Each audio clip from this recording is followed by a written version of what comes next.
They said Sheriff Holt kept the law in Dead Man's Gulch. But one night, he broke the law himself. He took a bride no man dared touch. And by sunrise, the whole town would pay the price. If you love untamed Wild West love stories filled with betrayal, passion, and deadly secrets, make sure to subscribe so you never miss the next tale. Deadman's Gulch wasn't a town that cared for weddings. The little church at the edge of town leaned sideways, its bell tower sagging, as if heaven had grown tired of listening. That evening, dust rode in with the wind, settling over the steps like a shroud. Folks gathered not to bless a union, but to witness the law marry its own secret. The bride was Clara Wynne, dark hair tied loose at her neck, a borrowed lace gown that couldn't disguise the dangerous curves of her defiance. She was beautiful in the way trouble is beautiful. Soft lips, hard chin, eyes that held silence like a blade. Everyone whispered that she had once loved an outlaw, the same outlaw Sheriff Holt had gunned down last winter. The groom was Sheriff Abel Holt, 50 years old, shoulders broad as fence posts, face cut with lines from too many nights awake. His badge had dulled, but his eyes still cut sharp as a whetted knife. He stood at the altar not with warmth or joy, but like a man sealing a verdict. The bell tolled 3 times. Clara walked down the crooked aisle, her hem stirring dust from the warped floorboards. From the pews came the hiss of whispers. Sheriff's marrying her? She was with that bandit, don't you remember? Law's playing with fire, watch it burn. Clara didn't flinch. She fixed her gaze on the wooden cross hanging behind Holt, its grain warped and dry. Beside it stood the preacher, a withered man with trembling hands. When he reached "Speak now, or forever hold your peace," the wind sucked hard through the windows like it meant to speak for them. But no voice rose. In Dead Man's Gulch, folks saved their words to barter later. Holt extended his hand. Big, calloused. A hand that had yanked drunks out of cells and pulled triggers more times than it had ever offered comfort. Clara laid her fingers into his. Cold. The preacher declared them man and wife. Holt brushed his lips against her forehead, cold as a stamp pressed to paper. Not a kiss, a seal. Outside, children whooped. Adults drifted off wearing faces like they'd just watched a hanging. On the steps stood Deputy Jonah Pike, young, soft-eyed, sadness etched into his quiet posture. He looked from Holt to Clara. His gaze said, "If you ever need, signal me." Clara said nothing. Holt never asked permission for what he took. The reception, if it deserved the word, was bread gone stale, meat gone cold, and whiskey strong enough to cauterize doubt. Holt drank little. Clara drank nothing. The townswomen came close. Smiles sharpened like sewing needles. "Congratulations," one said, voice heavy with mockery. "You'd better learn to keep quiet, Clara." Clara replied softly, "I've been quiet long enough. Maybe a lifetime more would suit you better." The woman stiffened. Holt's glance alone silenced the rest. When twilight sank, Holt escorted Clara to the sheriff's residence, a sturdy brick house at the edge of the yard. Porch wide, armory in the back. Inside smelled of gun oil and cheap soap. He pointed out the bedroom, the dining room, the kitchen, and one locked door in the hall. "Records room," he said flatly. "Stay out." Clara brushed her hand along shelves, tables, frames, everything. Too clean, too polished. A house with no breath, only law. "Why marry me, Abel?" she asked when the doors were closed. "To stop the whispers? Or to satisfy something you don't dare name?" Holt leaned against a cabinet, stripped the badge from his chest, and set it down like a mask after a performance. "I married because I wanted to," he said. "In this town, some things must be done. before the sun changes its mind. And the heart? The heart makes a handshake when it should shoot, he answered. I don't keep one. Clara's smile was bitter. The law married its bastard child. That's what they'll say. They always say, Holt muttered. I always do. Night crept in. Clara stood at the window, watching shadows patrol the square. Holt sat at the table, opening a leather ledger, columns neat as barbed wire. His finger paused on one line. Heart P seized. Clara's throat closed. Heart Phineas. Heart the outlaw with the gentle smile who'd once sworn to give her a cabin in the hills.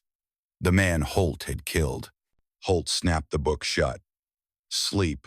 I'll sleep when it suits me, Clara said. But I'll wake at the right time. Later, when Holt's footsteps faded, she crept down the hall. The lock on the record's door wasn't strong. Inside, the air was stale, with ink and dust. Shelves stacked with warrants, tax liens, seizures names turned to stories the town never told. In the corner, a leather trunk. No label. She lifted the lid. Inside lay a silver revolver etched with flourishes, a handkerchief embroidered with the initials CW, stained brown at the edge, and a faded photograph of a man in a wide-brim hat, Phineas. Clara's breath caught. The handkerchief was hers. The stain was blood. And today you married me to quiet which side? Holt's voice filled the doorway. Calm. Heavy. Clara turned, lamp shaking. His shadow stretched long across the floor, merging with hers. Why are these here? She demanded. His gun, my handkerchief, his picture. Why in your trunk? Evidence of what's finished. You killed him for law or for me? I married you to shut mouths, Holt replied, and to keep you from men who'd use you to bleed this town dry. Clara gave a humorless laugh. You keep me like you keep a piece of evidence. At the stair's edge, a figure lingered just long enough for Clara to glimpse a gray-blue coat hem. Deputy Jonah, watching, listening. Holt locked the trunk, palm pressing down as if in both command and apology. Sleep, he repeated. Tomorrow we deal with land deeds on the west side, and with mouths that don't tire. And hearts that do? Clara asked. Heart's not in the record, Holt said. So, it has no rights. She left the room with Phineas's photograph tucked close to her chest. Thin as a blade, outside, Deadman's Gulch inhaled. Tomorrow it would speak loud. The sheriff's residence stood tall at the edge of town. Brick and timber built to last longer than any man inside it. To outsiders, it looked like security. To Clara, stepping across its threshold felt like walking into a cell. Sheriff Holt showed her each room in silence. The parlor, the kitchen, the wide front porch. He ended the tour with a locked door at the end of the hall. Records, he said. Voice clipped. Don't open it. Then he pocketed the key. At night, she lay on a bed too large for one, staring at the ceiling beams. She could hear Holt's boots pacing downstairs, the creak of his chair, the scratch of his pen. The house was never truly quiet. It breathed like a watchman that never slept. In the days that followed, Clara learned the rhythm of Holt's world. He rose at dawn, polished his badge, and strode out into town with the same stride he'd carried for years. Citizens nodded out of fear more than respect. When he returned, he carried the dust of others' secrets on his boots. She was expected to remain in the house. The women of Deadman's Gulch didn't call on her. When she stepped onto the porch, conversation in the street broke off like snapped thread. She was the sheriff's wife, but to them, she was still the outlaw's woman. One evening, she ventured into the cellar for flour. At the far end, she found another door thicker, iron-banded, hidden behind stacked crates. She pressed her ear against it. No sound. Only the cold breath of secrets. That night, Holt came home later than usual. His knuckles were bruised, a smear of blood on his coat. "Trouble?" she asked carefully. "Trouble is the job," he said, shrugging out of the coat. "A rancher refused levy. He won't again." Clara said nothing, but when she washed the coat, her fingers traced a dark smear that wasn't his blood. The next morning, she followed him at a distance, hood drawn low. She trailed him past the saloon, past the blacksmith's forge, to the edge of the West Plots. There she saw him speaking with landowners. His voice sharp, his hand heavy on his revolver. Documents exchanged hands. Signatures scrawled under duress. Men walked away with their shoulders broken. Women clutching their children. Holt rode back into town, richer not in coin but in claim. That evening, Clara searched the house. Behind a bookshelf in his study, she found maps pinned with red markers. Each mark corresponded to a seized plot land once belonging to men who'd challenged him. Names she recognized, names whispered in fear. And then she found something else. Tucked in the ledger, hidden between tax records, was a folded piece of paper. She smoothed it open. It was a letter. Ink faded. Words trembling on the page. "Clara, wait for me. When I've made enough, I'll come back. We'll leave this place and its cursed law behind. I swear it, Phineas." Her breath caught. The letter was unfinished. Never sent. Phineas's promise preserved like a wound that refused to close. She folded it back. With trembling hands, slid it into her bodice. When Holt returned, she sat by the lamp, sewing calmly, the letter burning against her chest. He poured whiskey, sat across from her, and studied her as if she were another piece of land to claim.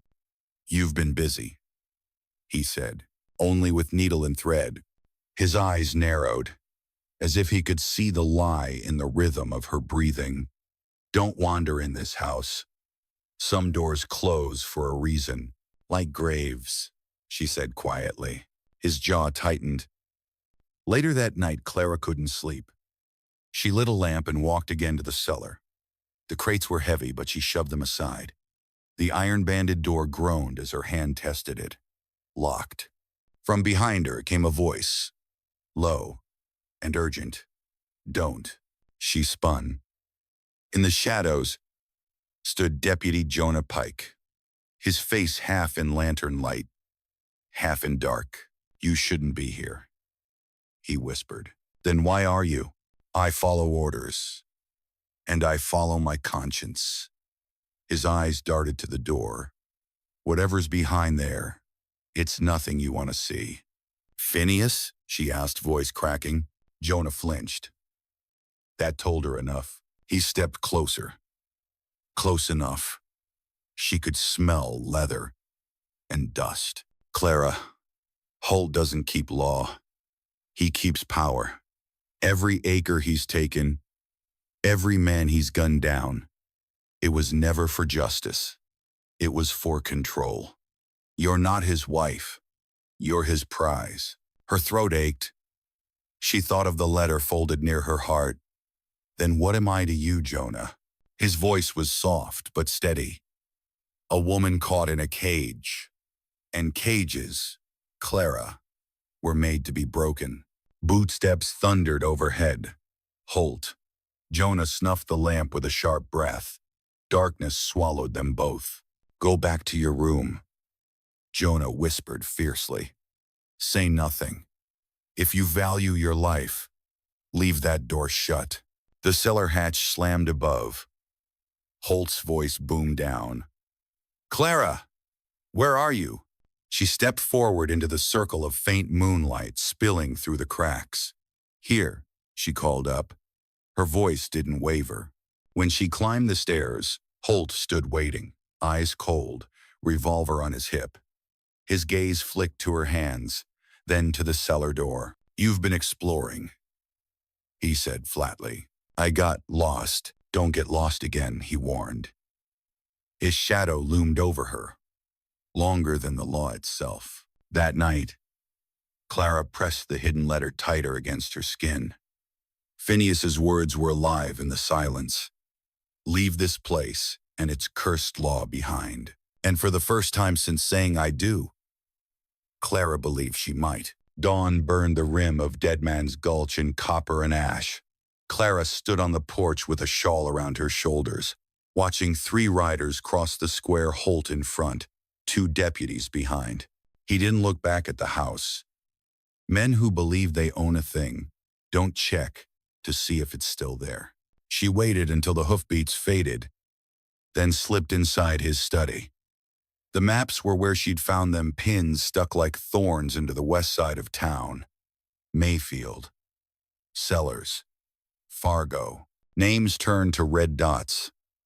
She opened the ledger again, palms going slick.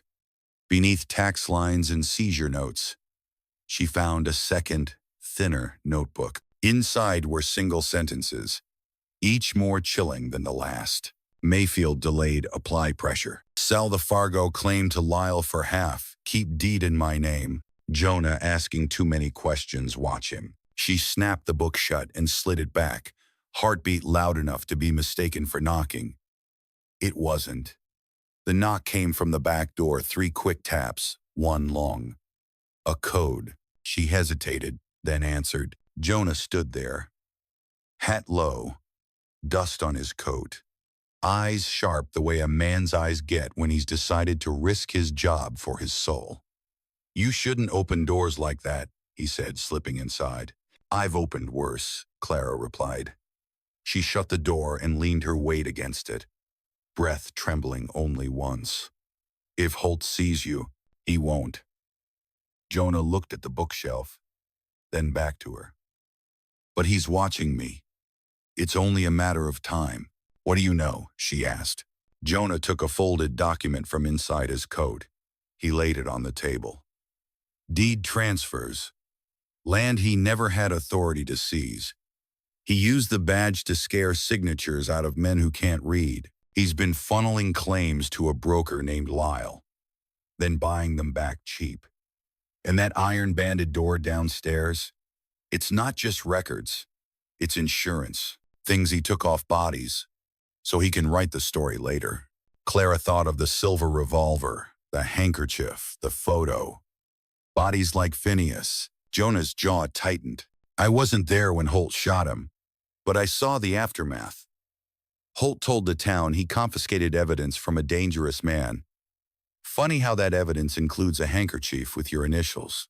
Clara brushed her fingers against her bodice, where Phineas's letter lay warm as a heartbeat. I found a letter he wrote to me. Holt kept it, because Holt keeps everything. Jonah said, land, lives, love, if he can nail it down. He lowered his voice. Clara, I can't make this case stick without you. If you testify, if you hand me what you found, those items, that letter, we can force the sheriff into the light. Clara looked out the window. 2 women crossed the square, eyes sliding to the sheriff's house, teeth bearing small, satisfied smiles. If I stand up, the town will call me liar, harlot, outlaw's widow. They already do, Jonah said, not unkindly. You tell the truth. At least the words will serve you. Boots clicked in the hall. Clara's head snapped around. She shoved Jonah into the pantry and yanked the door half closed, pressing a finger to her lips. Holt strode into the study, dust still settling from his coat. He hung up his hat, looked at her a long moment, then crossed to the ledger. Mayfield came around, he said. A man always does once he realizes his name can be erased or recorded forever, Clara murmured, eyes on the badge glinting by the window. Holt looked up, measuring. Don't play smart with me, Clara. I'm not playing. I'm learning. He moved toward her, slow, the way a storm moves when it's choosing which field to break first. What you need to learn is simple. This town stays safe because I keep it so. That means I decide where the lines are drawn. And if the lines cut through a woman's life, she asked, then she should have chosen her ground more carefully, he said. He touched her cheek, not gently, not cruelly, just as if confirming she was there. Then he turned and left the room. When the front door closed, Clara let out a breath she hadn't known she was holding. She opened the pantry. Jonah stepped out, face pale. He suspects, he said. He knows, she corrected. He just hasn't decided which fire to put out first. Jonah hesitated, then reached for her hand. Leave with me. Tonight. There's a wagon north. I can get you past the ridge. And run forever? Clara pulled back. Holt's law reaches farther than the gulch, and there's another law chasing me. The truth. If I run from it now, I'll never stop. Jonah swallowed. Then we need proof that soaks through the page. Enough to make even cowards read it. What's behind that iron door will do it. Clara nodded. Then we open it. They waited for night. The town settled into its routine of whiskey and whispers. Holt made his rounds past the saloon, past the jail, past the places where men pretend they're not afraid of morning. When his shadow moved across the curtains, Clara counted to 100. Twice, down in the cellar, she and Jonah stood before the iron-banded door. The lock was new. Holt had changed it after her last visit. Jonah took a small leather roll from his coat, unrolled picks, and a thin wedge of tempered steel. You're a deputy, Clara said, a wry smile flickering. And a locksmith? I'm a poor man, Jonah answered. We learn what we must. The first pick slid, caught, refused. He tried another, then another. Sweat collected along his hairline. He chose a stubborn lock. He muttered. So did I, Clara said, touching the bodice where Phineas's letter lay. We'll open both. The lock clicked, sudden and loud.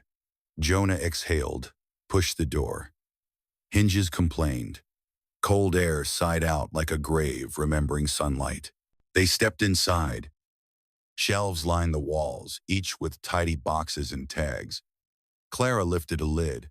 Inside, wedding rings, pocket watches, trinkets pulled from lives shut down by Holt's gun.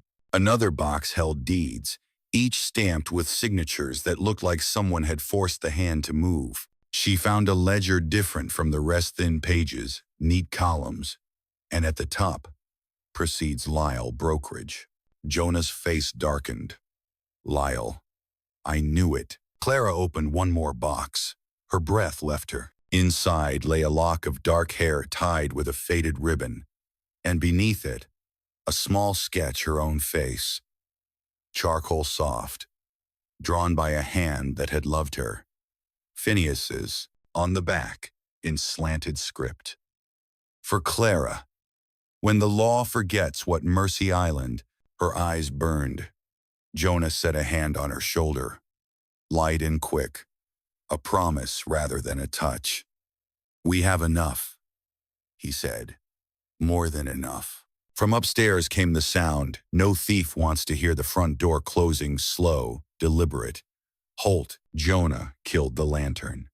They stood in darkness, breath synced, hearts counting. Holt's boots crossed the floor above, paused. A hinge creaked. The cellar hatch. Go, Jonah whispered. Back stair. Now. They moved like smoke. Clara slipped the ledger and 2 deeds beneath her dress, then tucked the sketch into her bodice with the letter. Jonah eased the iron door shut, twisted the lock until it kissed metal. They reached the back steps just as light knifed down the main stairs. Holt's voice cut the dark. Clara. She stopped. Jonah froze behind a shelf. Come up, Holt said, no anger. Worse certainty. Clara climbed. When she stepped into the hall, he stood at the top, hat off, hair damp from night fog. He looked at her hands, at her breathing, at the dust on her hem. Where did you go? he asked. For flour, she said evenly. Flour doesn't live behind iron, he replied. Silence stretched. Then Holt smiled. It was a terrible thing, that smile. Not cruel. Inevitable. Day after tomorrow, he said softly. The council meets. We'll formalize new claims. Lyle will attend. You'll sit beside me, Clara. You'll be quiet. And when somebody asks how the sheriff keeps order, you'll give them that lovely smile and remind them what happens to men who don't sign when they're told. She held his gaze. And if I don't? Then the town learns a different lesson, Holt said. That even a sheriff's bride can disappear. He moved past her, down the hall. The study door clicked shut. Jonah emerged from the shadows, jaw clenched. He'll make his move at the council. We make ours first. How? Clara asked. Jonah's eyes were no longer soft. They were the color of iron in a forge. We give the town a show it can't ignore. We bring the proof. We bring the people. And we read Holt's sins under the bell itself. Clara touched the letter, the sketch, the deeds pressing their truth into her skin. Then ring it loud, she said. Before sunrise learns the price. Outside, the wind gathered. Dead Man's Gulch inhaled deeper, as if bracing for a shout that would shake dust from every beam in town. The bell of Dead Man's Gulch had always tolled for others' funerals, hangings, the rare wedding. But at dawn 2 days later, it tolled for itself. Clara stood at the base of the steeple, shawl drawn tight, watching townsfolk gather. Word had spread quietly at first, then with the force of a storm. Someone was bringing proof against Sheriff Holt. Jonah was there, hat pulled low, jaw set like stone. Beside him, 3 ranchers whose land had been seized stood clutching their stolen deeds. Clara felt the folded sketch and letterpress against her heart. Steady as a drum, the council table had been dragged into the square, a crooked thing with ledgers stacked high. Holt arrived with his usual stride, flanked by 2 deputies. His badge caught the first glint of sunlight. He looked at the crowd, then at Clara, and for a moment his eyes softened as though he almost regretted she had forced his hand. Council convenes, he said, voice carrying like a hammer. Business today is claims, deeds, and order. Lyle, the broker, slipped in beside him, slick hair, slicker smile. He carried a satchel fat with papers. He and Holt shared a nod that looked too much like a deal struck in silence. Jonah stepped forward. Before business, there's truth. The town deserves to hear it. This isn't your pulpit, deputy, Holt snapped. No, Jonah said, holding up the thin ledger Clara had smuggled out. But it's yours. Every line in here is theft. Every signature forced. Every acre bled out of honest men. Gasps rippled. Holt's deputies stiffened. Holt's eyes flicked to Clara, searching, warning, pleading all at once. Clara stepped forward. She pulled the letter and sketch from her bodice, lifted them high. And here is proof the sheriff kept not just land but lives. Phineas Hart wrote this for me. Holt killed him and kept his memory locked in a box like a trophy. The crowd murmured, louder, darker. Wives clutched husbands' arms. Old men spat into the dust. Holt's jaw tightened. Lies. Fabrications. She's the outlaw's woman. You'd believe her over law? A rancher shouted back, Law don't steal my deed at gunpoint. Another cried, Law don't bury keepsakes with blood still wet. The square swelled with anger. A tide that wouldn't ebb. Holt drew his revolver, the motion smooth. Inevitable. The deputies followed. Jonah's hand dropped to his own gun, but Clara stepped between them. Arms spread. No more, she said, voice cutting through the roar. If this town wants justice, it will choose now. With me or with him. For a heartbeat. Silence. Then the bell tolled again, not by rope, but by hand. An old man had climbed the steeple, striking metal with his cane. The sound crashed over the square. With it came the first crack of thunder. The storm broke. Jonah fired first, shot ripping through Holt's hat, grazing his temple. Holt spun, answered with 2 shots that dropped one of the ranchers. Screams tore the air. Deputies scattered fire into the crowd. Men dove for cover. Women dragged children into doorways. Clara crouched low, dragging the fallen rancher aside. Blood soaked her skirts. She snatched his dropped revolver, fingers slick, hard iron. Holt advanced, eyes blazing, voice thunder. "You think you can take my town? I built it. From fear." Jonah shouted back, "Then it dies with you." They fired. Dust jumped. Bullets sparked off stone. Holt staggered but stood. He aimed again, steady as death itself, until Clara stepped into his line of sight. Revolver raised. "Don't," she said. For a flicker, Holt hesitated. Something human crossed his face. Sorrow, perhaps, or the ghost of mercy. Then it was gone. He pulled the trigger. Her shot came first. Holt's revolver flew from his hand as the bullet punched through his chest. He collapsed onto the council table, scattering deeds like dying leaves. His badge rolled into the dust, dull and lifeless. Silence fell, broken only by rain beginning to patter on the roofs. The storm had come in full. Clara dropped the gun. She knelt beside Holt, one hand pressing the sketch and letter against her chest, the other closing his eyes. His lips moved once, maybe her name, maybe a curse. Then nothing. Jonah staggered to her side, shoulder bleeding. The crowd edged forward, eyes wide, faces pale. Someone whispered, "It's over." Clara rose slowly. Rain plastered her hair to her face, streaked her gown in gray and red. She held the letter high, then let it fall to the mud. "No," she said, voice clear as the bell. "It's just begun. Let this town remember what happens when law forgets mercy. Let it remember me." The bell tolled once more, echoing into the storm. Thank you for listening to Western Romance Stories. If you enjoyed this tale of love and danger in the Wild West, give the video a like. Leave your thoughts in the comments. And don't forget to subscribe for more untamed stories. Until next time, may your odds hold and your heart stay brave.